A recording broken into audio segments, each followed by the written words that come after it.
It started off as a search for info about his ancestors and turned into a book detailing Illinois' involvement in the war that pit the United States of America against the Confederate States of America. Today I'm talking with Jason B. Baker, author of Chicago to Appomattox, the 39th Illinois Infantry in the Civil War. I'm Tommy Henry, and this is the Chicago History Podcast.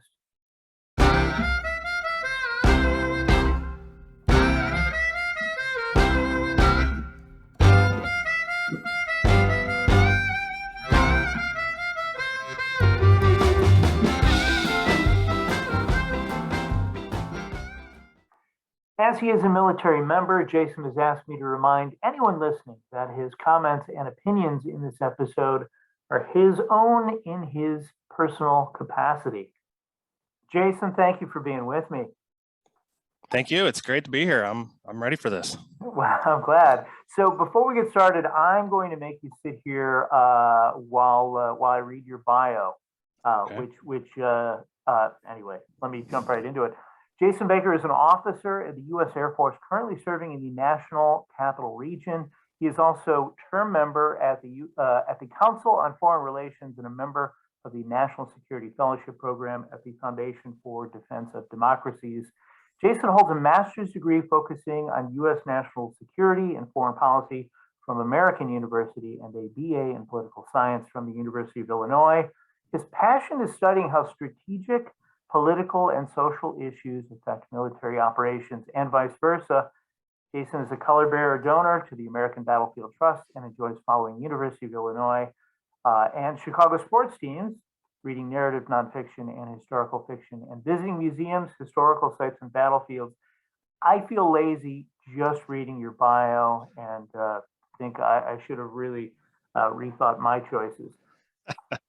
That's quite an amazing bio, but thank you for your service, by the way. Thank you. Appreciate it. So you're not just some dude who was inspired by the Ken Burns Civil War documentary, are you? No, I do remember watching the show with my dad. Actually, I think they reran it before he put out baseball, and I was a little bit older enough to grasp it. Yeah, and my dad was always one of those guys that liked to watch the history shows on TV, and he got me into it. And as a kid, you kind of just take it for what it is. And then as I got older and was a military officer and started to kind of look at it from the angle of a guy who studies political science and things like that. And, what are why did these guys have to go fight, and why did they go where they did, and what did the battles really mean? And so that's what I was trying to do with the book. Well, and I admittedly am not, the biggest Civil War guy in the world. When I think of the Civil War, I think of the states in the Northeast fighting the Confederates. But in just one paragraph in your book, early on, I learned that Illinois furnished more than 50 generals during the Civil War, and that a distinguished Mexican War veteran turned leather goods store clerk in Galena, Illinois, which, for those of you not familiar with Illinois, is about 164 miles from downtown Chicago, was none other than Ulysses S. Grant, which, again, it's having been to Galena, it's tough to imagine, Grant selling leather goods at a store in Galena. Absolutely, yeah, crazy. So thank you for educating me on so much of this stuff. Sure. So you're obviously a well-educated guy. I think even the most schooled people aren't always eager to tackle writing a book. So when did you know you wanted to go from researching this book to actually writing it? And I guess we should take a step back. What prompted this whole process? Sure. So I knew from the time I was very young that my great, so three greats grandfather on my mom's side was a cavalry member from an Illinois Civil War unit. And my grandfather would tell the story that he was Grant's bodyguard. That's how it had come down through the years. As I write in the preface of the book, when I joined the military, I learned there was probably some truth and some embellishment to any good military story.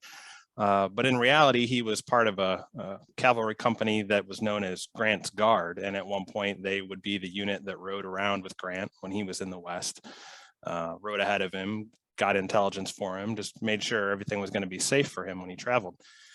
So obviously, as you get older, and then a pandemic kicks off, and you suddenly get an hour of your day back, not driving to work and this and that. I wanted to fill that time, and I thought I'll tell my family more about this ancestor that we had. Well, I learned that he has two brothers, my great uncles, and I learned that they're in a unit from Illinois and that they fought in the East, which was almost unheard of. Almost all Illinois units fought somewhere in the Western, then what we would call the Midwest and the Southwest, but learned more about them. And I suddenly started getting more information. I found a book that the regiment put out in the 1880s of sort of a yearbook. So then I learned more about those guys, and then I learned more about the battles they were in. And the next thing I know, was talking to a professor of mine, actually, and I said, I would love to know the story of why the war was the way it was for them. And he said, that sounds like a book idea. And so started writing a little bit, researching a little more. Some people looked at it. This seems like it might have some legs. Reached out to my publisher, McFarland, who publishes a lot of niche history like this. And they liked it, and we went from there. You're married. You've got a small child. When you said to your bride, "Hey, I'm thinking about going even deeper into all this Civil War stuff that I can't stop talking about, and writing a book," how did that go over? At first, I think she thought it was like any other project that a guy that gets in his 30s and on his way to his 40s picks up to stay busy when he's not at work. Podcast? Yeah, sure. Exactly. Yeah. No, so this is the natural order of things that I end up talking about it on a podcast. But she had actually taken our son home to visit family for a while in one of the lulls of when things weren't as bad with the pandemic, and I had stayed back because I had to work. And I think she thought, okay, well, I'm sure, he's going to write a book. And she came back, and I had written about 50 pages, and she thought, oh, he's actually going to do this. And so I make mention at the end of my introduction in the book that the biggest thanks goes to someone who is admittedly and with no fault, not very interested in the subject matter, listening to me run things by her. Well, I think, as I recall, you and I became acquainted on social media. I had done an episode about the Libby prison, which was in Richmond, Virginia, and it was, kind of a big deal in the Civil War. That's my clumsy, ham-handed way of saying I don't know nearly as much as you do. I'm not even going to try. But it was taken apart brick by brick, brought back to Chicago, and turned into a museum. And you reached out to me as I guess it was kind of an unfamiliar thing for you, which I thought was super cool. Because obviously I'm trying to educate people on this as well. Before we get to the Libby prison thing, though, let's jump back a little bit. You've got connections to Illinois.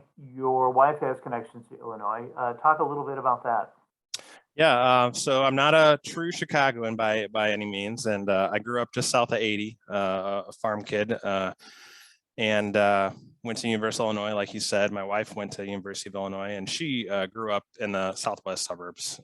So she has a little bit more of a claim to Chicago. But growing up in the days before cable, and if we turned one of the networks on, it was the Chicago news feed and the Chicago paper and Chicago sports fans. And so I've never lived a city proper, but that's my relation to Illinois, at least.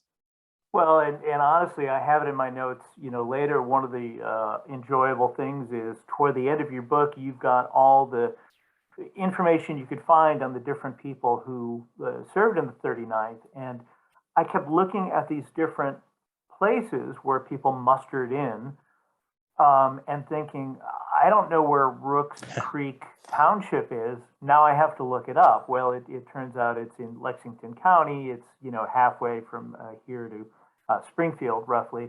But, places like Bremen Township, which of course have been parceled out, and, it's Tinley Park and it's this and, Palos and right. suburbs like that. you know, these, there were a handful of Chicago people, yes, that I saw in your list, but it was a lot of farm kids. Talk a little bit about that, please.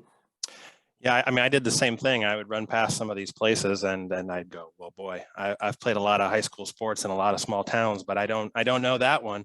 Um, there was, I think, over 150 from Chicago proper, but then over half of the 10 companies in the regiment were made up of more than half the men from Cook County, as well as Lake County, a lot of Will County. But as far south as Bloomington, and then some up north in Oregon, which I mean, I played a high school football game there once, and I thought we were in Wisconsin. So they stretched pretty far from north to south in the state, but by and large, they were from the northeast corner of the state. Yeah,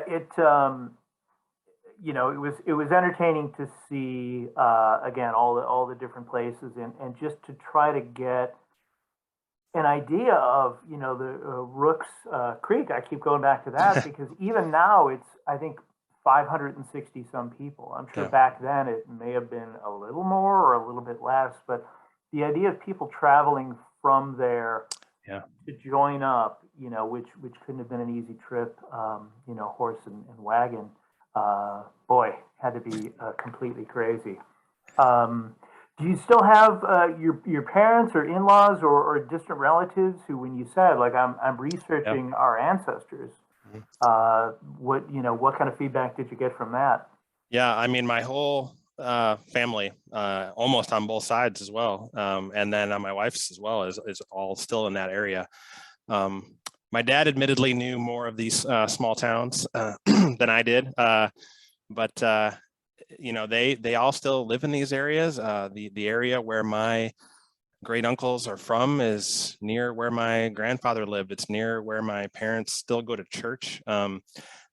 They're places, when you look in the back of the book, that for a lot of people, even people from Illinois, it'll be obscure, but for a lot of people, it's their backyard. And really, that was my main reason for wanting to do this. Was it's a really cool story, a very unique unit that saw three distinct areas of the war, was there at the end, but most of them came from small farm towns, or they were, you know, they worked on the river loading boats, or were carpenters, or things like that. And you know, it's just everyday people who did these amazing things that are not as far in the past as really we think about. Once you kind of peel back who in your family tree knew them, and you had a chance to know those people, it's not as far away as we think. Yeah, I saw. I grew up in Lamont, which is southwest suburbs of Chicago, and so Lockport is one town over, and I saw Lockport in your list of people as well. Um, uh, Maybe it's a little corny. I know you have the book over your shoulder. Maybe you have one on the desk. Can I get you to read a little bit from the book for people who may not Sure. be, you know, quite understanding what this book entails? There's a scene in the beginning, kind of early on, where it's talking about how the regiment got formed, which was a very unique thing back then. There's a lawyer from Chicago, he had an office in downtown, named Thomas Osborne, and he gathers some other men of means together after Fort Sumter was attacked, and they want to form a company. They're going to form a group, try to get 100 men together, and then attach them to more men, and you know, they want to go serve, they want to do something. And the way that would happen is you'd basically, hey, do you want to join? Do you want to do this? We think this guy is going to be the leader. Will you follow him? He's got some money. He can get us uniforms, things of that nature. So he did that, but then they ultimately got near 1,000 men, 10 different companies, because they sent people around the state, down to Bloomington, up to Oregon, down to Ottawa, Illinois, and Marseilles, near where the first Lincoln-Douglas debate was, and where my ancestors were from. And so all these guys eventually make their way to Chicago.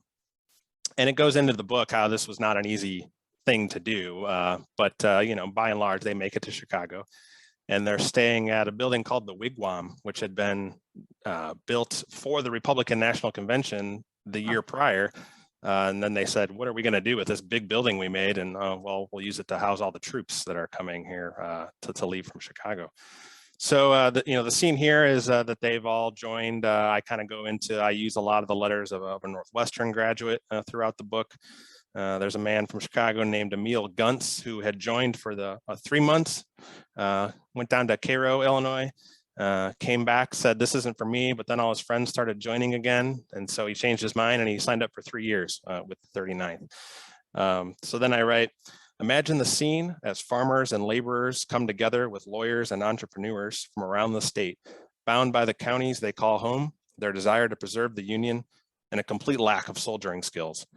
Young men in their late teens and early 20s, a 52-year-old and a 67-year-old cook, brothers and cousins, Democrats and Republicans, all ready to serve but needing guidance and organization. And then it goes into that they ended up at Camp Mather outside Chicago, where they start to learn the marching and things of that nature. And there's a little bit of humorous anecdotes from some of the men on how not well that went. I enjoyed, so one of my fears, honestly, in reading your book was that it was going to be very dry, and it was going to be either, too dry or too bloody, or, you know what I mean? Sure. Like you've got to find kind of that nice balance where you don't want to underplay the horrors of war, Right.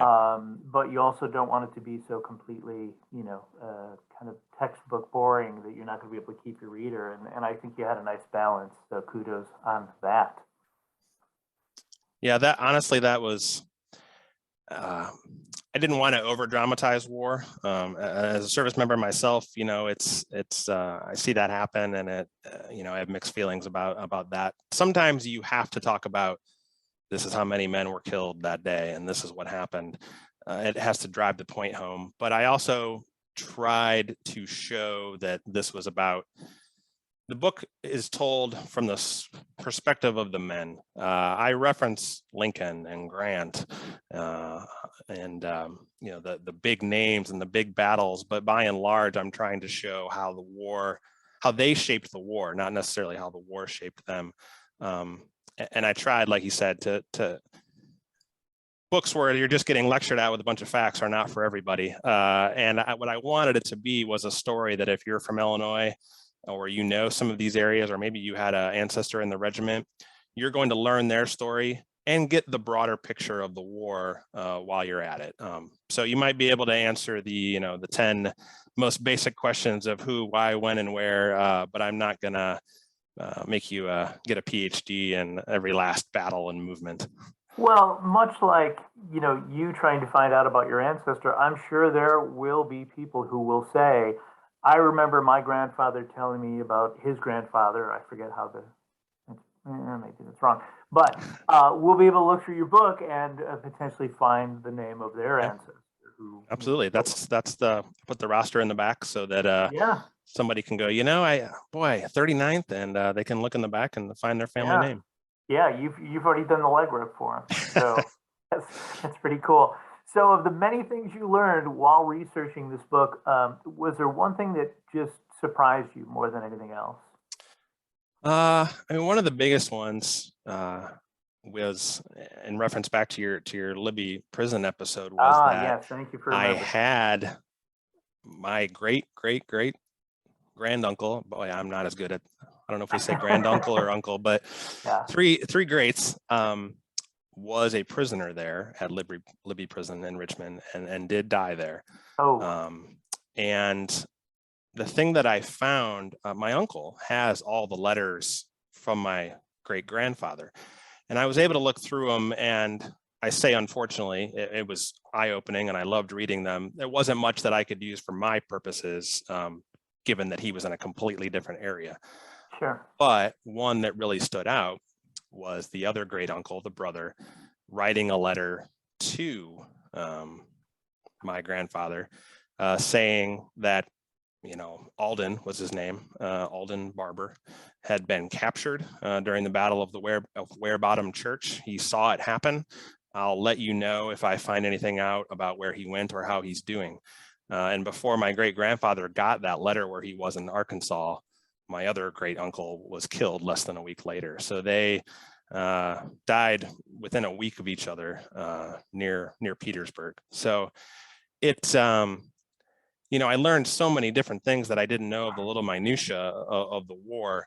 But I was telling my wife once how I wish I had more about my great uncles, but they were just sort of regular men of the unit, which makes it seem like, well, they didn't do anything. Well, just the fact that these men were there and did these things and saw these things and gave their life, they might not have been remarkable in the story of highly interesting things happening, but you know, they did, by just being basic guys in the regiment, they did more than any of us can ever possibly imagine. And really, it was just that, you know, page after page of research or in the book is just these normal men from very humble backgrounds who did these amazing things. And that's why I wanted to put the roster in the back of the book, was so that if you knew that your great grandfather was in this regiment, but his page doesn't, or his name doesn't appear on one page in the narrative, you can still know that when I described these battles and these places that they went, he was there. He was part of it. He did his part. Yeah, and I know you know, you were working off of the information you had, and you didn't, you know, you didn't have everything. You had as much as you could. Um, you know, more of the crazy stuff that I learned while reading your book.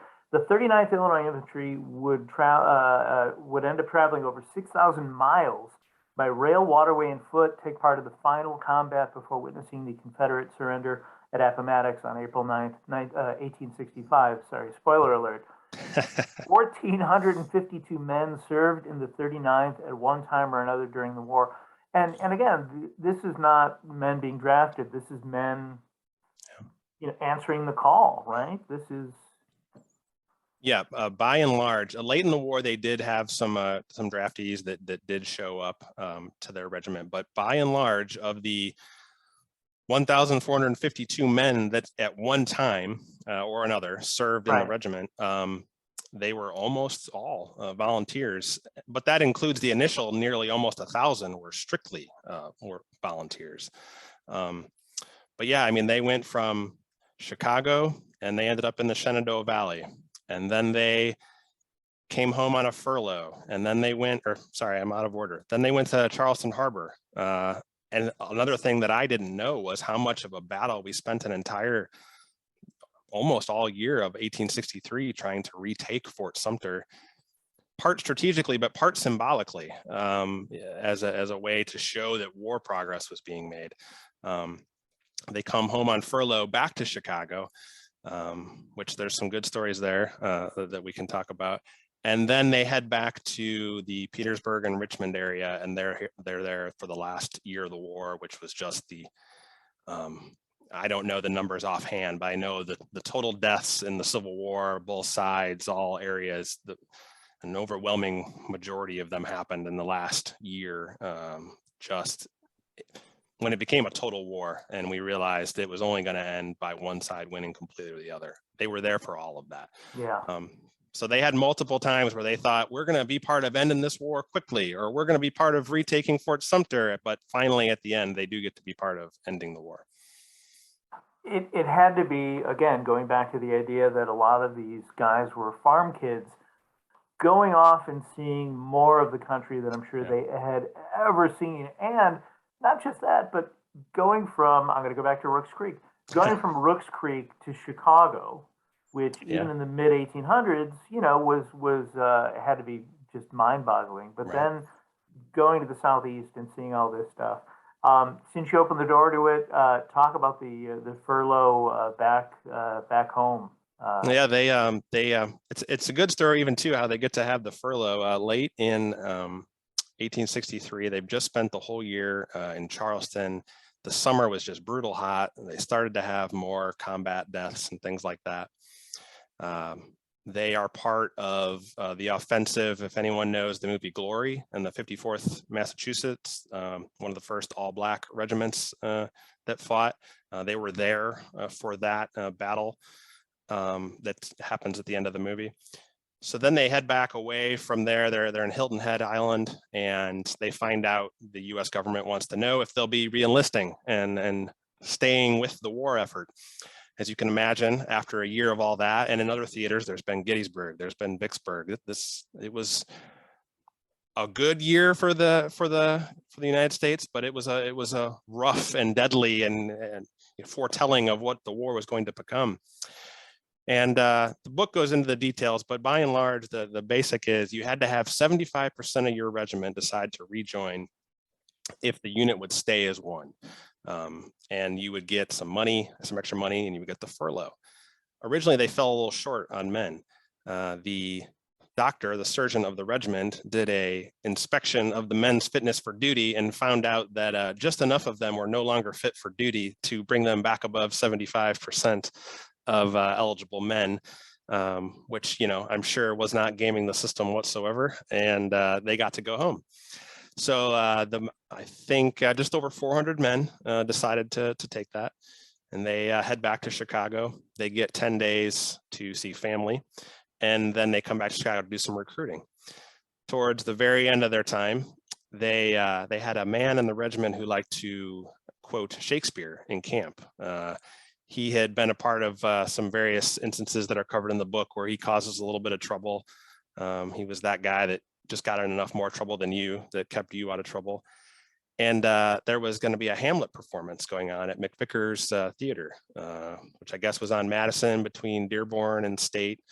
I believe that's right. Where Edwin Booth, the brother with an infamous brother, had performed there both before and after the war. They tell the theater, hey, we've got this guy who knows a lot of Shakespeare, and he really knows Hamlet. And the owner of the theater, wanting to raise some money for the Union cause and raise morale, and the Governor Richard Yates is going to come, and they're going to have the third act Hamlet be played by this man from the regiment, William Woodward. So he shows up and he does it. He's a good sport, and there's the band is there, and all the men are there hooting and hollering and probably putting off the theater people and this and that. And they have a great time, but the Chicago Times reports afterwards, and I'm going to butcher the exact quote, but it was to the extent of, because he was a surgeon, if the surgeon of the 39th Illinois murders the men in the way he did Hamlet last evening, we should ask that he leave the service. I think that's fantastic. I know. That's really funny. Yep. It goes to show that things aren't that different. I mean, deployments I've been on, you're always looking for that diversion and that way to have a little fun and just kind of take your mind off things. Yeah. Well, listen, I think the fact that more people or more men didn't go, hey, listen, I'm all about trying to do right in the war, but I've seen too much bad stuff. They saw some bad stuff. So, you included a quote that I think is great and worth reading, if I may. The old 39th Illinois was described as one of the most gallant of regiments and was as distinguished for its discipline and good order in camp and on the march as it was for its gallantry and action. That was Alfred H. Terry, which I was like, oh, that's such a really nice, like you like to think you've made a difference, and to have somebody kind of, acknowledge it in such a nice way, I think is pretty amazing. So, is there another book in the works? Are you going to take a little time off? Are you going to enjoy the fame that you'll get from this one? Fame, we'll see. I realize it's a very limited topic. My audience is probably just one state and one part of a state, but it's as good a place as any to say actually that I am that it's not my day job. Any royalties that I do get, I'm donating to various local history organizations in the towns that these men came from.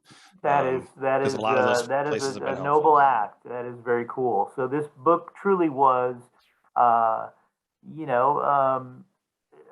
Boy, I mean, that's a really generous thing. So it was a passion project. It's not my day job. It's not how I make a living. And we'll see if anybody even would think that one could make a living once they review the book and such. But I feel very strongly about finding ways that people can read a story, see a story in a movie, and learn history in ways that they don't feel like they're just getting lectured to or taught to. My various views on what I thought the war was about or things that happened are probably very clear to someone reading the book who knows about these things and can read into it. But I don't make it preachy. It's very much here is the war as these men experienced it. You will learn about the war, but you'll learn about the men that fought it more than anything. Yeah, I agree completely. I think that works well. And for the record, I get a lot of people who send me notices and say, "Hey, I wrote a book and I'd love to get on your podcast." And I go, "What does it have to do with Chicago or even Illinois?" And they Sure. go, "Well," and I go, why? Listen, I understand you want to promote something, but I'm probably not the place to do it. Right. So when you reach out to me about, after Libby prison, you said, "I'm working on this book and, maybe down the line, we can talk about it on the podcast." It was like, it's a no-brainer. Just tell me when. So, Mm-hmm. and we've been trading messages for a couple of months now, and I'm glad to see it finally on shelves. Not only the shelf over your shoulder there, but I'll have links to it in the show's notes so that people can order it and enjoy it accordingly. So, Excellent. yeah. Jason Baker, author of Chicago to Appomattox. Hold on, I'm going to get it wrong. 39th. I should just try to read it up there as I don't have it in front of me. 39th Illinois Infantry in Illinois. Did I get that right? In the Civil War. In the Civil War, of course. Yes. Yeah, boy. Yes. Yes. You got to hit all the buzzwords so the search terms Thank you. show Right. up. It's easier when it's just 3 words. Or the guys that I had a couple weeks ago that just wrote a book called Lakefront, although there was a header. Anyway, continued success. Thank you. While I choke on my tea. And thank you for writing this book and coming on the podcast. And I'm sure we'll talk soon. Absolutely. Thank you for having me.